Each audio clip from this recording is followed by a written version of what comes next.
Okay, Assalamualaikum warahmatullahi wabarakatuh dan selamat sejahtera. Okay, so kita nak bincangkan tentang latihan pengukuhan yang saya beri pada kamu minggu lepas. Okay, so saya harap kamu boleh semak. Okay, dan ceklah kalau betul jawapan kamu kan. Dan kalau salah tolong betulkanlah. Okay, alright, kita lihat yang pertama iaitu soalan nombor 4. Okey, nombor 4 itu dikatakan lengkapkan operasi berikut untuk menentukan kecerunan garis lurus GH. Diberi bahawa G negatif 15, H adalah 2 negatif 7.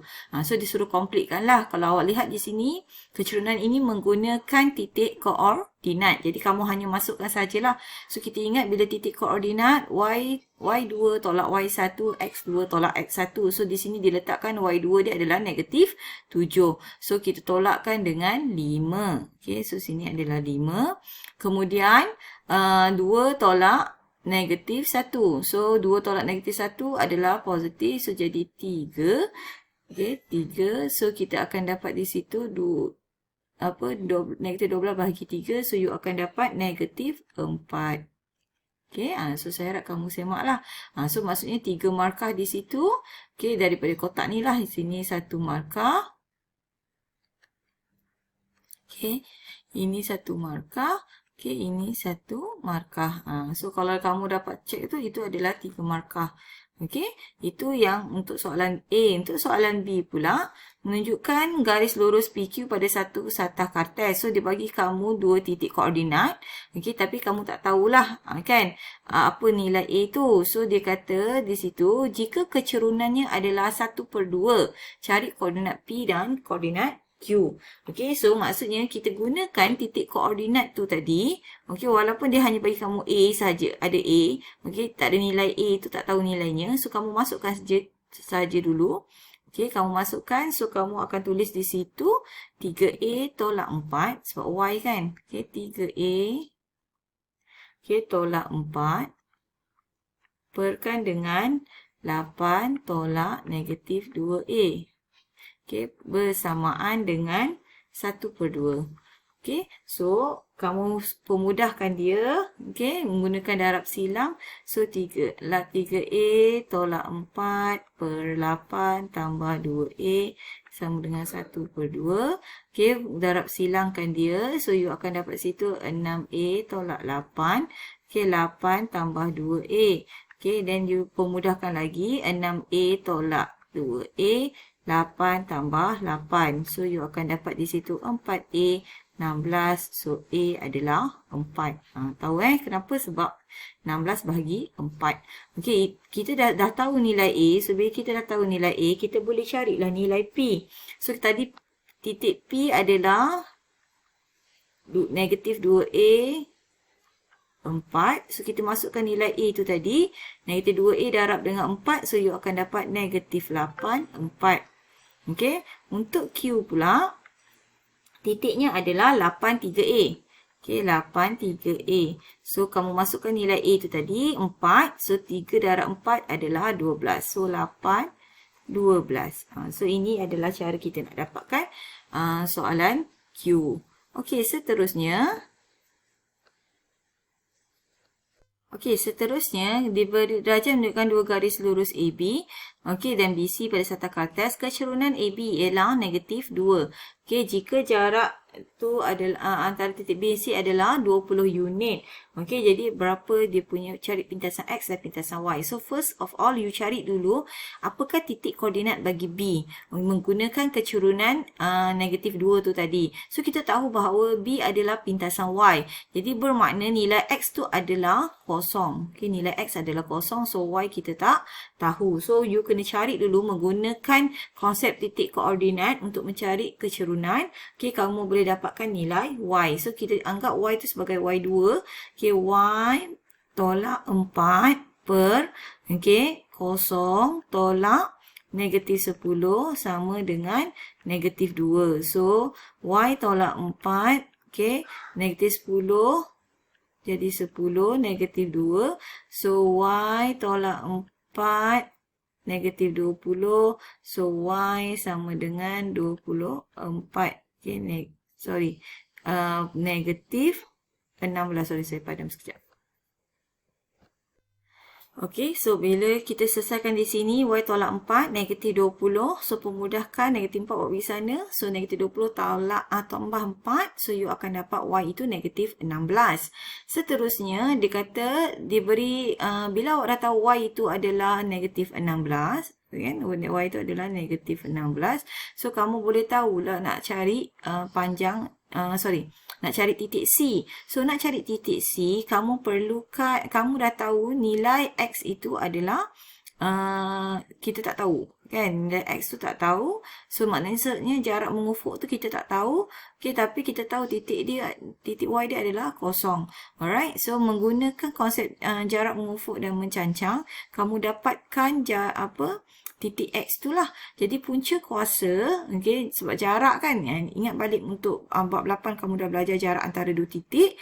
Okay, so 16 kuasa 2, okay, tambah dengan X kuasa 2. So kita tak tahu X tu maksudnya jarak mengufuk tu lah. Sama punca kuasa sama dengan 20. Okay, kemudian kita bawa punca kuasa pergi sana jadi kuasa 2. Okay, so kita permudahkan dia, X adalah 12. Jadi bila kita dah tahu X itu 12, okay, so maksudnya kita dah tahulah pintasan X dan pintasan Y. So saya tulis kat sini je lah. So maka pintasan X kita adalah 12. Pintasan Y kita adalah negatif 16. Okay. Sorry, bukan negatif 16. 16. Alright, 16. Alright, seterusnya. Okey, seterusnya untuk muka surat yang kedua, kita lihat pada contoh yang diberi sebab. Contoh ini memberi petunjuk pada kamu bagaimana kamu nak menjawab soalan nombor 1 lah.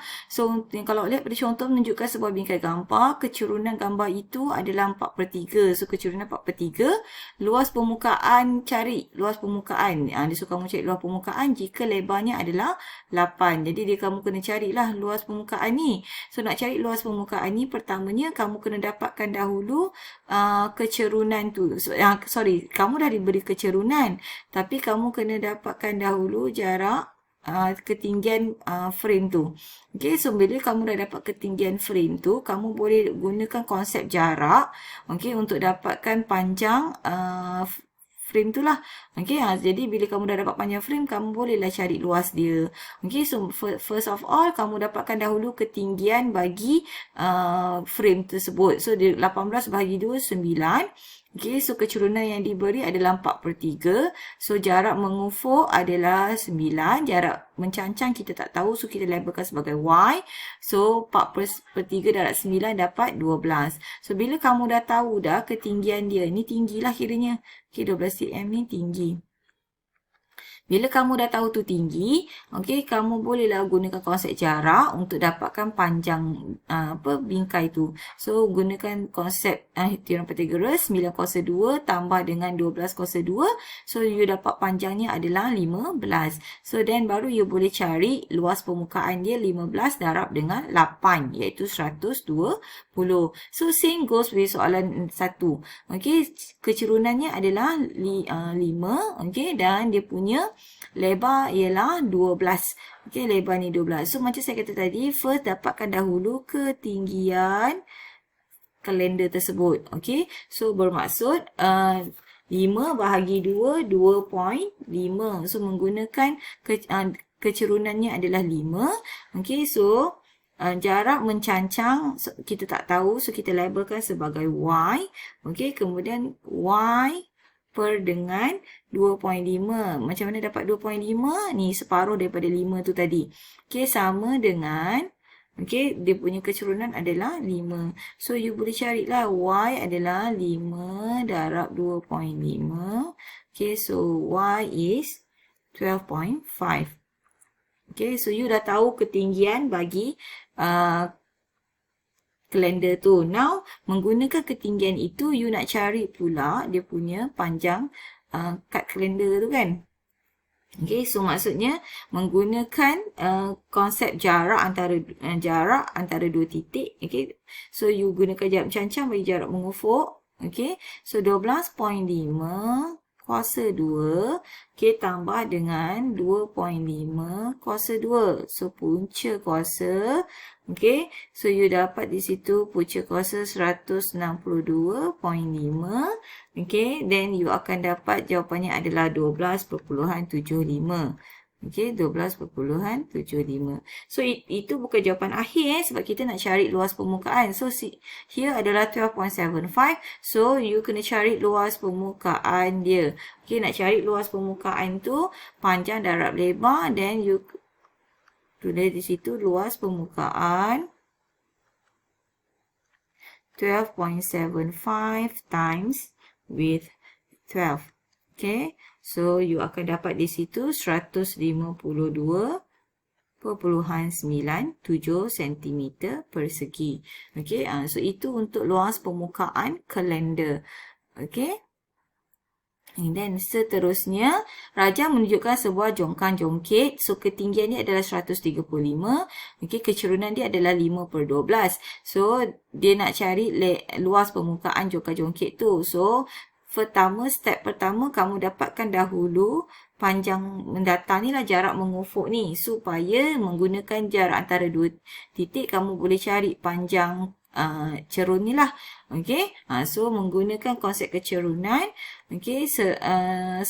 Jarak kecerunan yang diberi pada kamu adalah 5/12. So, 135. Okay. Perkan dengan Y. Kita tak tahu. Okay. Y pula. Guna X lah. Kita guna X Okey, saya dah tulis siap-siap kat sini.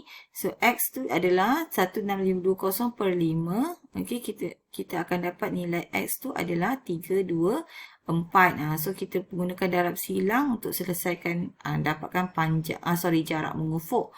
Kemudian, bila kamu dah tahu dah kat sini adalah 324. So, bermaksud kamu kena dapatkan pula garis condong. So, bila dapatkan garis condong, menggunakan konsep teorem Pythagoras, jarak mencancang kuasa 2 tambah jarak mengufuk kuasa 2, punca kuasa, you akan dapat di situ 351 cm. So, bila kamu dah tahu sini adalah 351, so, maka kamu boleh carilah luas permukaan jongkang jongkit tu. 351 darab dengan 30. So, you akan dapat di situ 10,530 cm persegi. Alright, so saya harap kamu boleh semak. Okay, dan buat pembetulan lah jika ada kesalahan. Alright.